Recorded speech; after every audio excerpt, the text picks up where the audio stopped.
يا ربي إن عظمت ذنوبي كثرة فلقد علمت بأن عفوك أعظم إن كان لا يرجوك إلا محسن فبمن يلوذ ويستجير المذنب ما لي إليك وسيلة إلا الرجاء وجميل عفوك ثم إني مسلم. ഇനി ഒരു ഹദീസ് قال رسول الله صلى الله عليه وسلم മുത്തനബി തങ്ങൾ പറഞ്ഞ ഒരു ഹദീസ് ഇമാം അഹ്മദ് റളിയല്ലാഹു അൻഹു ഇമാമുന തുർമുദി തങ്ങൾക്ക് റിപ്പോർട്ട് ചെയ്ത ഹദീസാണിത്. ആധുനികനായ ഹദീസ് പണ്ഡിതൻ പോലും നാസിറുദ്ദീൻ അൽബാനി പോലും സ്വഹീഹാണെന്ന് പറഞ്ഞ വളരെ പ്രബലമായ ഹദീസ് അൻ നബി ഹുറൈറ റളിയല്ലാഹു അൻഹു ഖാൽ ഹബീബായ തങ്ങളിൽ നിന്നുണ്ടായ അനുഭവം അബൂ ഹുറൈറ റളിയല്ലാഹു അൻഹു വിവരിക്കുകയാണ്. من يأخذ من أمتي 5 خصال فيعمل بهن أو يعلمهن من يعمل بهن. ഇബ്രാഹിം ചോദിച്ചു, എന്റെ സമൂഹത്തിൽ 5 നന്മകൾ ആർക്കാണ് ചെയ്യാൻ കഴിയുക? 5 നന്മകൾ. ഔ യുഅല്ലിമുഹുന്ന മൻ യഅമലു ബിഹിന്ന, ആ 5 എണ്ണം ചെയ്യാൻ കഴിയുന്ന ആളുകൾക്ക് ആരാണിതെന്ന് പഠിപ്പിച്ചു കൊടുക്കുക. 5 കാര്യങ്ങളുണ്ട്. നിങ്ങളത് ചെയ്യണം, അല്ലെങ്കിൽ ചെയ്യാൻ പറ്റുന്നവർക്ക് പഠിപ്പിച്ചു കൊടുക്കണം. അതിനാരാണ് തയ്യാറുള്ളത്? ഞാൻ പഠിപ്പിച്ചു തരാം. ആര് റെഡിയുണ്ട് പഠിച്ചെടുക്കാൻ? അത് ചെയ്യാൻ ആര് റെഡിയുണ്ട് എന്ന് തങ്ങൾ ചോദിച്ചു സല്ലല്ലാഹു അലൈഹി വസല്ലം. അപ്പോഴാണ് ഖുൽതു, ഞാൻ പറഞ്ഞു, അബൂ ഹുറൈറ റളിയല്ലാഹു അൻഹു ആണ് പറയുന്നത്, അന യാ റസൂലല്ലാഹ്, മുത്തനബിയെ, ആ 5 കാര്യം ചെയ്യാനും ചെയ്യിപ്പിക്കാനും പഠിപ്പിച്ചു കൊടുക്കാനും ഞാൻ തയ്യാറാണ് നബിയെ, എനിക്ക് പറഞ്ഞു തന്നാൽ മതി. എന്റെ കൈ പിടിച്ചു നിബിതങ്ങൾ 1, 2, 3, 4, 5 എന്ന് പറഞ്ഞ നിബിതങ്ങൾ ഓരോന്ന് എണ്ണി എന്നെ പഠിപ്പിക്കുകയാണ്. തങ്ങൾ പറഞ്ഞു, ഇത്തഖിൽ മഹാരിമ തകുൻ അഅബദന്നാസ്. ഇത്തഖിൽ മഹാരിമ, ഹറാമുകൾ ചെയ്തു പോലെ, അല്ലാഹു ഹറാമാണെന്ന് പറഞ്ഞത് ചെയ്യരുതേ. തകുൻ അഅബദന്നാസ്, ഹറാമുകളിൽ നിന്ന് വിട്ടുനിന്നാൽ ജനങ്ങളിൽ ഏറ്റവും കൂടുതൽ ഇബാദത്ത് ചെയ്യുന്ന ആളെന്ന പദവി നിങ്ങൾക്ക് അല്ലാഹു നൽകും. ഹറാമുകൾ ചെയ്യാതിരുന്നാൽ, ഫർള് നിർവഹിക്കുന്നു, ഹറാമുകളൊന്നും ചെയ്യുന്നില്ല, കണ്ണിനെ നിയന്ത്രിക്കുന്നു, കാതിനെ നിയന്ത്രിക്കുന്നു, നാവിനെ നിയന്ത്രിക്കുന്നു, മനസ്സിനെ നിയന്ത്രിക്കുന്നു, ഹറാമുകൾ ചെയ്യാതിരുന്നാൽ ജനങ്ങളിൽ ഏറ്റവും അല്ലാഹു ഇബാദത്ത് ചെയ്യുന്ന ആബിദ് നിങ്ങളായിരിക്കും. അല്ലാഹു നമുക്കതിനെ തോഫീക്ക് തരട്ടെ. ഹറാമ് സൂക്ഷിക്കാൻ എന്തൊരു റാഹത്തായിരിക്കുന്നു മനസ്സിന്. ഹറാമുകൾ ചെയ്യാതിരുന്നാൽ കൽബിന് കിട്ടുന്നൊരു ആനന്ദം, അത് അനുഭവിച്ചറിഞ്ഞ വേണം. അതൊരു വല്ലാത്ത രസമാണ്. കള്ളുടിക്കുന്നവർക്ക് ആ രസം അറിഞ്ഞില്ലേ? നിങ്ങൾ നിർത്തി, ഇനി ഇതിന്റെ രസം എന്നറിയും. കുടിക്കാതിരുന്നാൽ രസമുണ്ടല്ലോ, അതൊന്നും അറിഞ്ഞു. അതറിഞ്ഞാൽ പിന്നെ നിങ്ങൾ വിടൂല. മാലിക് ഇബ്നു ദീനാർ റളിയല്ലാഹു അൻഹുവിന്റെ വീട്ടിലാണ് കള്ളം കയറിയത്. കള്ളം കയറി തപ്പി നോക്കിയിട്ട് ഒന്നും വീട്ടിൽ കിട്ടണില്ല. രാത്രി പാതിരാ നിസ്കാരത്തിലാണ് മഹാനായ അബ്ദുല്ലാഹി ഇബ്നു മുബാറക് റളിയല്ലാഹു അൻഹു തഹജ്ജുദ് നിസ്കരിക്കാൻ. അന്നൊന്നും ലോക്കില്ല. ഇന്നൊക്കെ എന്ത് നല്ല ഉറപ്പുള്ള ഡോറുകളാണ്. പിന്നിലെ ഇരുമ്പിന്റെ പട്ടയും ക്രോസ് ആയിട്ടും ഇങ്ങോട്ടും എങ്ങനെയൊക്കെയാ നമ്മൾ ഉറപ്പിച്ചു വെക്കുന്ന ഡോറുകൾ. എന്നിട്ട് അതിനുള്ളിൽ കടന്നുറങ്ങാൻ പേടിയാണ്. ഇങ്ങനെയൊക്കെ ഉണ്ടായിട്ട് ഉള്ളിൽ കടന്നുറങ്ങാൻ പേടി. ജനല് തുറന്ന് ആരെങ്കിലും തോണ്ടി വിളിച്ചുകൊണ്ട് പോയി. ചൂടാണെങ്കിൽ ചൂട്, വെന്ത് തീർന്നാലും ശരി ജനല് തുറക്കണ്ട മക്കളെ, കള്ളന്മാര് വരുന്നു. ഇങ്ങനെ അടച്ചുറപ്പുള്ള വിട്ട് കിടന്നുറങ്ങാൻ പേടി. നമ്മളൊക്കെ പിന്നെ എവിടെ കൊണ്ടേ പറപ്പിക്കാൻ, എവിടെ നോക്കുന്നു കിടന്നുറങ്ങാൻ പറ്റില്ല. അപ്പൊ അന്ന് ഡോറുകൾക്ക് ലോക്ക് എന്ന് പറഞ്ഞ സാധനമില്ല. അബ്ദുല്ലാഹി മുബാറക് തങ്ങൾ രാത്രി നിസ്കരിക്കാൻ വേണ്ടി എഴുന്നേറ്റപ്പോഴാണ് കള്ളൻ കയറി. കള്ളൻ കൂളായിട്ട് വന്നിട്ട് അലമാരൊക്കെ തപ്പി നോക്കുക. കള്ളൻ ഉറപ്പാണ് ഈ മഹാനവറുകൾ. വീടറിയാൻ കാര്യപ്പെട്ട ഉസ്താദിന്റെ വീടാണ്. അദ്ദേഹം നിസ്കാരത്തിന് തിരിഞ്ഞു നോക്കൂലെന്നറിയാം. തക്ബീർ കിട്ടിയ പിന്നെ തീരാൻ സമയം എടുക്കുമല്ലോ, അതുകൊണ്ട് കൂളായിട്ട് തപ്പി നടക്കുക. അബ്ദുല്ലാഹി മുബാറക് തങ്ങൾ ഉറപ്പിച്ചു, എന്തായാലും ഒന്നും കിട്ടാൻ പോകുന്നില്ല. സലാം വീട്ടിയപ്പോഴും കള്ളൻ അങ്ങനെ തെരന്നെയാണ്. സലാം വീട്ടി പറഞ്ഞിട്ടില്ല. എന്തേന്ന് ചോദിച്ചു. പേടിച്ചു. ഓടല്ല അവിടെ നിൽക്കുന്നത്. അവിടെ ഇരിക്കുന്നു. നിന്നെ ഞാൻ ഒന്നും ചെയ്യില്ല വല്ലാഹി. വല്ലാഹി എന്ന് പറഞ്ഞ ഒരു മുസ്ലിമായ മനുഷ്യൻ പറഞ്ഞതിനെതിരെ ചെയ്യൂല. ഇരുന്നു. പിന്നെ ഒന്നും കിട്ടാതെ പോകുമ്പോൾ എനിക്കൊരു സന്താപമുണ്ട്, എനിക്കൊരു സങ്കടമുണ്ട്. അതുകൊണ്ട് ഞാൻ എന്തെങ്കിലും നിനക്ക് തരട്ടെ, ആയിക്കോട്ടെ എന്ന് പോയിട്ടൊന്ന് ഒതുകൊടുക്കാൻ വെള്ളമുണ്ട്, ഒന്ന് ഒതുകൊടുത്തിട്ട് വാങ്ങും. കള്ളൻ ആദ്യമായിട്ട് തഹജ്ജുദ്സ്കരിക്കാൻ വേണ്ടി ഒതുകൊടുത്ത് വന്നു. ഇങ്ങോട്ടാണ് ഇവലഞ്ഞി 2 റക്അത്ത് നിസ്കരിച്ചിട്ട് പോയിക്കോന്ന് പറഞ്ഞു. സുബ്ഹാനല്ലാഹ്.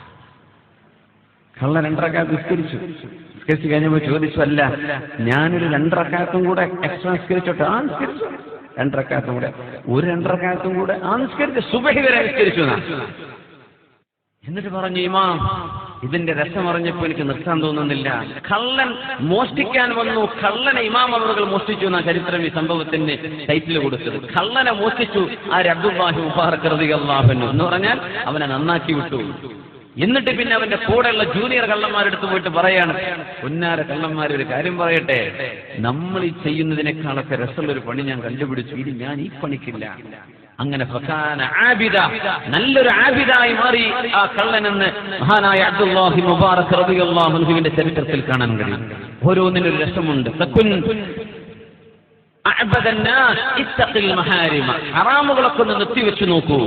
തകുൻ അഅബദന്നാസ്, ജനങ്ങളിൽ ഏറ്റവും ഇബാദത്ത് ചെയ്യുന്ന ആള് നിങ്ങളായിട്ട് മാറാൻ കഴിയും. അല്ലാഹു തൗഫീഖ് തരട്ടെ. അല്ലാഹു നിങ്ങൾക്ക് എത്രയാണോ ഓഹരി വെച്ച് തന്നത് അതുകൊണ്ട് നിങ്ങൾ തൃപ്തിപ്പെടണം. മനസ്സുകൊണ്ട് പൊരുത്തപ്പെടാം. അല്ലാഹു തന്നതുകൊണ്ട് പൊരുത്തപ്പെടാം. അത് സാധാരണക്കാരും ഉസ്താദുമാരും അതിന് പോകുന്നവരും പോകാത്തവരും ഒക്കെ മനസ്സിലാക്കേണ്ട ഒരു വിഷയമാണ്.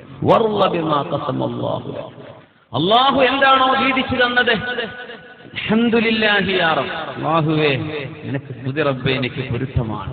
കൂടുതൽ കിട്ടിയിരുന്നെങ്കിൽ അത്ര വേണ്ടിയിരുന്നു, അങ്ങനെയൊന്നുമല്ല. അല്ലാഹു തന്നതുകൊണ്ട് തൃപ്തിപ്പെട്ടാൽ തകുൻ അഗ്നന്നാസ്, ജനങ്ങളിൽ ഏറ്റവും വലിയ മുതലാളി നിങ്ങളാണ് എന്ന് പരിശുദ്ധ റസൂലുള്ളാഹ് സ്വല്ലല്ലാഹു അലൈഹി വസല്ലം. മുതലാളിയാവാനല്ലേ എല്ലാവരും നടക്കുന്നത്. അപ്പോ ഗൾഫിലേക്കോ അല്ലാത്ത സ്ഥലത്തേക്കൊക്കെ പോകുന്ന എന്തിനാ? മുതലാളിയാവണമെന്ന് വിചാരിച്ചു പോവാണ്. ഇവിടെ നിന്ന് തന്നെ മുതലാവാൻ പറ്റും. മുട്ടത്ത് നിന്നാൽ തന്നെ മുതലാളിയാവാം. എന്തു വേണം? ആണേ പെണ്ണെ, അല്ലാഹു നിങ്ങൾക്ക് എന്താണോ ഓഹരി വെച്ച് തന്നിട്ടുള്ളത്, അല്ലാഹു എന്ത് തന്നുവോ, അല്ലാഹു തന്ന ഭംഗിയും, അല്ലാഹു തന്ന സൗകര്യങ്ങളും, അല്ലാഹു തന്ന ജീവിതവും, അല്ലാഹു തന്ന ഇണയും, അല്ലാഹു തന്ന മക്കളും, അല്ലാഹു തന്ന ഉമ്മയും അപ്പയും എനിക്ക് പൊരുത്തമാണല്ലോ. അല്ലാഹു തന്ന ജോലി, അല്ലാഹു തന്ന കച്ചവടം എത്രയാണോ കിട്ടുന്നത് അതുകൊണ്ട് തൃപ്തിപ്പെടുകയാണെങ്കിൽ തകുൻ അഗ്നന്നാസ്, നിങ്ങൾ ജനങ്ങളിൽ ഏറ്റവും വലിയ മുതലാളിയാകുമെന്ന് പരിശുദ്ധ ഹബീബ് സല്ലല്ലാഹു അലൈഹി വസല്ലം. എത്ര കാര്യം പറഞ്ഞുതരാനാ പറഞ്ഞത്? 5 എണ്ണം. അതിലിപ്പോ എത്ര എണ്ണായി? 3. വഅഹ്സിൻ ഇലാ ജാരിക തകുൻ മുഅ്മിനാ, വഅഹ്സിൻ ഇലാ ജാരിക തകുൻ മുഅ്മിനാ. നിങ്ങളുടെ അയൽവാസിയോട് നിങ്ങൾ നന്മ ചെയ്യണമേ, അയൽവാസിയോട് നല്ലത് ചെയ്യണമേ. അയൽവാസിയോട് നന്മ ചെയ്താൽ നിങ്ങൾ ഒരു മുഅ്മിനായി മാറും. അതിനർത്ഥം എന്താ? അയൽവാസിയോട് നന്മ ചെയ്തിട്ടില്ലെങ്കിൽ ഈമാൻ വരെ അല്ലാഹു തരുന്നില്ല. അയൽവാസി എന്ന് പറഞ്ഞാൽ കാഫിറെന്നോ മുസ്ലിമെന്നോ വ്യത്യാസമില്ല. ആരാണോ അയൽപക്കത്ത് താമസിക്കുന്നത് അവരോടൊക്കെ നന്മ ചെയ്യണം. നിങ്ങളുടെ അയൽവാസിയോട് നന്മ ചെയ്യണമേ. തകുൻ മുഅ്മിന, എന്നാൽ നിങ്ങൾക്ക് മുഅ്മിനായി മാറാം. വഅഹിബ്ബ ലിന്നാസി മാ തുഹിബ്ബു ലിനഫ്സിക തകുൻ മുസ്ലിമാ. നാലാമത്തേത് വഅഹിബ്ബ ലിന്നാസി മാ തുഹിബ്ബു ലിനഫ്സിക. നിങ്ങൾ സ്വന്തം ശരീരത്തിന് എന്താണോ ഇഷ്ടപ്പെടുന്നത്, നിങ്ങൾ ഇഷ്ടപ്പെടുന്നത് എന്തോ അത് ജനങ്ങൾക്ക് ഇഷ്ടപ്പെടുക.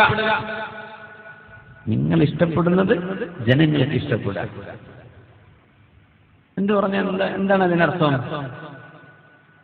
നമ്മൾ ഇഷ്ടപ്പെടുന്നത് ജനങ്ങൾക്ക് ഇഷ്ടപ്പെടുക. എന്തെങ്കിലും ഒരു നന്മയുണ്ടെങ്കിൽ അതെന്റെ കൂട്ടുകാരനായിക്കോട്ടെ, എനിക്കാവണ്ട, അവനെടുത്തോട്ടെ, എനിക്ക് വേണ്ട. നമ്മൾ ബസ്സിൽ പോവാണ്, അവിടെ ഇരിക്കാൻ ആഗ്രഹമുണ്ട്, ഇപ്പോഴവരാ നിൽക്കുന്നത്, എനിക്കിരിക്കാൻ ആഗ്രഹമുണ്ടല്ലോ, അതെന്റെ സഹോദരനായിക്കോട്ടെ, നിങ്ങൾ ഇരുന്നോളൂ, ഞാൻ കുഴപ്പമില്ല. ഉദാഹരണം പറയാം. വഅഹിബ്ബ ലിന്നാസി മാ തുഹിബ്ബു ലിനഫ്സിക, നിങ്ങൾ എന്താണോ നിങ്ങൾക്ക് ഇഷ്ടപ്പെടുന്നത് അത് നിങ്ങളുടെ കൂട്ടുകാർക്ക് നിങ്ങൾ ഇഷ്ടപ്പെടുകയാണെങ്കിൽ തകുൻ മുസ്ലിമാ, നിങ്ങൾക്ക് മുസ്ലിമാവാൻ കഴിയും. അവനാണ് മുസ്ലിം. സുബ്ഹാനല്ലാഹ്. മുസ്ലിം ആവണമെങ്കിൽ തനിക്കിഷ്ടമുള്ളത് ജനങ്ങൾക്ക് ഇഷ്ടപ്പെടണം. വഅഹിബ്ബ ലിന്നാസി മാ തുഹിബ്ബു ലിനഫ്സിക, ജനങ്ങൾക്ക് ഇഷ്ടപ്പെടുക, താൻ എന്ത് ഇഷ്ടപ്പെടുന്നോ അതൊക്കെ ജനങ്ങൾക്ക് ഇഷ്ടപ്പെടുക. നല്ല കാറ്റുള്ള ഫാനിന്റെ ചോട്ട് പോയിരിക്കാനാണ് പള്ളിയിൽ ചെല്ലുമ്പോൾ നമുക്ക് ആഗ്രഹം. അപ്പൊ ഇപ്പുറത്തെ ചൂടത്ത് ഒരാൾ നിൽക്കുന്നുണ്ട്, അവൻ ഇരുന്നോട്ടെ ഞാൻ കുറച്ച് ചൂടെത്താലും കുഴപ്പമില്ല. ഉദാഹരണം ചൂടത്ത് പറയുമ്പോൾ മനസ്സിലാവുമല്ലോ, അതൊരു ഉദാഹരണം. എന്നാൽ നീ മുസ്ലിമാവും. സുബ്ഹാനല്ലാഹ്. അയൽവാസിക്ക് നന്മ ചെയ്താൽ നീ മുഅ്മിനാവും. മുസ്ലിമാവാൻ വലിയ പ്രയാസമില്ല എന്നാണ്. പക്ഷെ മുഅ്മിനീങ്ങൾക്കാണ് സ്വർഗം അല്ലാഹു ഉറപ്പ് പറഞ്ഞത്. മുഅ്മിനീങ്ങൾക്കാണ് സ്വർഗം. അത് കിട്ടണമെങ്കിൽ എന്ത് ചെയ്യണം? അയൽവാസിയോട് നന്മ ചെയ്യണം. 4 എണ്ണമായി. നബി തങ്ങൾ അവസാനത്തെ 5-ാമത്തേത് പറഞ്ഞു, വലാ തുക്സിറുൽ ലഹിക, ഒരുപാട് ചിരിക്കരുത്, ചിരി വർദ്ധിപ്പിക്കരുത്, പൊട്ടിച്ചിരി. വലാ തുക്സിറുൽ ലഹിക, പുഞ്ചിരിയെ കുറിച്ചല്ല, പുഞ്ചിരിക്കുന്ന സുന്നത്താണ്. ഉറക്കച്ചിരിക്കുക, ശബ്ദിച്ചുകൊണ്ട് ചിരിക്കുക. വലാ തുക്സിറുൽ ലഹിക, നിങ്ങൾ ചിരി വർദ്ധിപ്പിക്കരുത്. ഫഇന്ന കസറത്തുൽ ലഹികി തുമീതുൽ ഖൽബ, കൂടുതൽ ചിരിക്കുന്നത് ഹൃദയത്തെ മരിപ്പിച്ചു കളയും, കൊന്നുകളയും, ഹൃദയം മരിച്ചു പോകും ഒരുപാട് ചിരിച്ചാലെന്ന് മഹാനായ അഷ്റഫുൽ ഖൽഖ് റസൂലുള്ളാഹി സ്വല്ലല്ലാഹു അലൈഹി വസല്ലം 5 കാര്യം പറഞ്ഞു. ഇത് നിങ്ങൾ ചെയ്യണം, അല്ലെങ്കിൽ ആർക്കെങ്കിലും പഠിപ്പിച്ചു കൊടുക്കണം. ആരാണ് റെഡിയുള്ളത് എന്നാ ചോദിച്ചത്. ഈ 5 എണ്ണം റസൂലുള്ളാഹി സ്വല്ലല്ലാഹു അലൈഹി വസല്ലം തങ്ങൾ പറഞ്ഞു, ഇസ്തഖിൽ മഹാരിമ തകുൻ അഅബദന്നാസ്, ഹറാമുകൾ സൂക്ഷിക്കണമേ, ഹറാമുകളിലേക്ക് പോവാതെ ശരീരം സൂക്ഷിക്കണമേ, നിങ്ങളായിരിക്കും ജനങ്ങളിൽ ഏറ്റവും ഇബാദത്ത് ചെയ്യുന്ന ആൾ. ഹറാമുകൾ സൂക്ഷിക്കുക. പിന്നെ നബി തങ്ങൾ പറഞ്ഞു സല്ലല്ലാഹു അലൈഹി വസല്ലം, വറള ബിമാ ഖസമല്ലാഹു ലക, അല്ലാഹു നിങ്ങൾക്ക് എന്താണോ ദുനിയാവിൽ തന്നത് കൊണ്ടങ്ങ് തൃപ്തിപ്പെടുക. നിങ്ങളായിരിക്കും ഏറ്റവും നല്ല മുതലാളി. പിന്നെ ഹബീബ് പറയുന്നു സല്ലല്ലാഹു അലൈഹി വസല്ലം, വഅഹ്സിൻ ഇലാ ജാരിക, അയൽവാസിയോട് നന്മ ചെയ്യണമേ, തകുൻ മുഅ്മിന, നിങ്ങൾ മുഅ്മിനായിട്ട് മാറും. പിന്നെ നിങ്ങൾ എന്താണോ നിങ്ങൾക്ക് ഇഷ്ടപ്പെടുന്നത് അത് ജനങ്ങൾക്ക് ഇഷ്ടപ്പെടുക, നിങ്ങൾക്ക് മുസ്ലിമാവാൻ കഴിയും. വലാ തുക്സിറുൽ ലഹിക, ചിരി വർദ്ധിപ്പിക്കരുതേ, ഒരുപാട് ചിരിച്ചാൽ ഹൃദയം മരിച്ചു പോകും. ഫഇന്ന കസറത്തുൽ ലഹികി തുമീതുൽ ഖൽബ, ഒരുപാട് ചിരിക്കുന്നത് ഹൃദയത്തെ മരിപ്പിച്ചു കളയുമെന്ന് മഹാനായ റസൂലുള്ളാഹി സ്വല്ലല്ലാഹു. ഇത് നബി തങ്ങൾ ആരാണത് ഏറ്റെടുക്കാനുള്ളതെന്ന് വിളിച്ചു ചോദിച്ചു കൊടുത്തതാ. പരിശുദ്ധ ഹബീബ് സ്വല്ലല്ലാഹു അലൈഹി വസല്ലം. സല്ലു അലൻ നബി മുഹമ്മദിൻ വആലിഹി. اللهم صل على سيدنا محمد وعلى آل سيدنا محمد وبارك وسلم عليه. اللهم صل على سيدنا محمد وعلى آل سيدنا محمد وبارك وسلم عليه. ഒരുപാട് സ്വലാത്ത് നമ്മുടെ ഹബീബിന്റെ ഹളറത്തിലേക്ക് അല്ലാഹു എത്തിച്ചു കൊടുക്കട്ടെ. അവിടുത്തെ അല്ലാഹു സന്തോഷിപ്പിക്കട്ടെ.